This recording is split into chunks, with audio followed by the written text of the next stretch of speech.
اللہ ان آنسوؤں کی زبان بھی سمجھتا ہے جن کا قرب ہم الفاظ میں بیان نہیں کر پاتے۔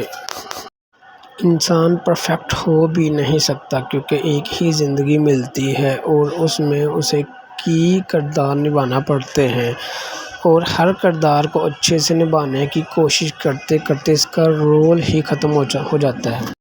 میری زندگی سے ایکسائٹمنٹ ختم ہو گئی ہے۔ کچھ بھی ہو رہا ہو کوئی فرق نہیں پڑتا، کوئی یاد کر لے تو بھی ٹھیک ہے، کوئی اگنور کر دے تو بھی کوئی احساس نہیں جاگتا۔ میں تمہیں محسوس کرنا چاہتا ہوں کیونکہ مجھے آپ کی روح کے ساتھ ساتھ آپ کی سانسوں کی بھی ضرورت ہے۔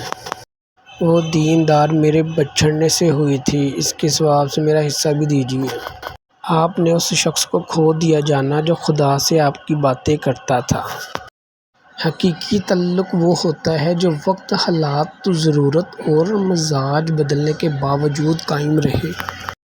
اچھے لوگوں سے اللہ بہت امتحان لیتا ہے پر ساتھ نہیں چھوڑتا، اور برے لوگوں کو بہت کچھ دیتا ہے پر ساتھ نہیں دیتا۔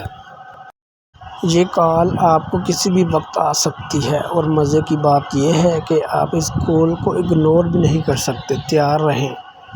حقیقی مرد وہی ہے جو اپنے آپ کو ایک اچھا باپ، ایک اچھا شوہر، ایک اچھا بھائی اور ایک اچھا بیٹا ثابت کر دے۔ زندگی بھی کتنی عجیب ہے، جو ٹیڑھا ہے اسے چھوڑ دیا جاتا ہے اور جو سیدھا ہے اسے ٹھوک دیا جاتا ہے۔ چھوٹی چھوٹی غلطیوں سے رشتے ختم نہیں کرنے چاہیے۔ یہاں کوئی پرفیکٹ نہیں، سب میں ہی غلطیاں ہوتی ہیں۔ رشتے نبھائے جاتے ہیں بہت کچھ برداشت کر کے، بہت کچھ درگزر کر کے۔ اگر آپ کو ہماری پوسٹ اچھی لگی تو سبسکرائب کرنا مت بھولیں۔ شکریہ، جزاک اللہ۔